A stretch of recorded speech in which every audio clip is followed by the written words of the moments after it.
नमस्कार. आज आपण बनवणार आहोत गोळ्याची आमटी. त्यासाठी एक कढई घ्या, त्यात बारीक चिरलेलं खोबरं छान लाल होईपर्यंत परतून घ्या. नंतर 1 चमचा धने व 1 चमचा जिरे परतून घ्या. आता अर्धा चमचा तेलामध्ये उभा चिरलेला कांदा छान परतून घ्या. कांदा लाल झाला की त्यात 8 ते 10 लसूण पाकळ्या ऍड करून 2 मिनिट परतून घ्या. हे सर्व मसाले थंड होईपर्यंत आपण गोळ्याचं पीठ तयार करू. त्यासाठी 1 वाटी बेसन पीठ घ्या, त्यात थोडंसं मीठ, लाल तिखट, धनेपूड, हळद, ओवा आणि कोथिंबीर घाला.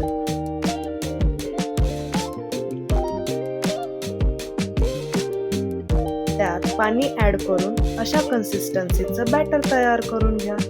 हे पहा, ही अशी कन्सिस्टन्सी. आता सर्व भाजलेले मसाले थोडीशी कोथिंबीर घालून मिक्सरला बारीक वाटून घेऊ. आता त्याच कढईत 2 चमचे तेल घ्या. तेल छान तापल्यावर त्यात मोहरी, जिरे आणि हिंगाची फोडणी घाला. नंतर त्यात वाटलेला मसाला ऍड करून त्याला तेल सुटेपर्यंत शिजवून घ्या. मसाला छान शिजल्यावर त्यात लाल तिखट, धनेपूड, जिरेपूड व काळा मसाला याची पेस्ट ऍड करा आणि थोडंसं पाणी घालून घ्या, ज्यामुळे मसाले करपणार नाही. मसाल्याला छान तेल सुटल्यावर त्यात 2 कप पाणी ऍड करून घ्या आणि त्याला छान उकळी फुटेपर्यंत झाकून शिजवून घ्या.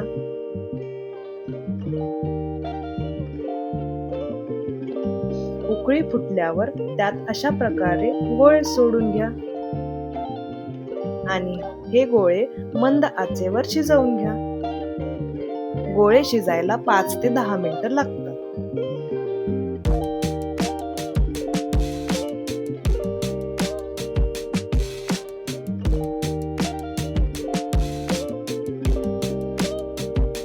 गोळे वर तरंगायला लागले म्हणजे आपले बेसनाचे गोळे हे शिजले आहेत.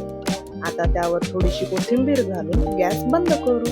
आपली गोळ्याची आमटी तयार आहे. कशी वाटली रेसिपी कमेंट मध्ये नक्की सांगा आणि हो, चॅनलला सबस्क्राईब करायला विसरू नका. थँक्यू.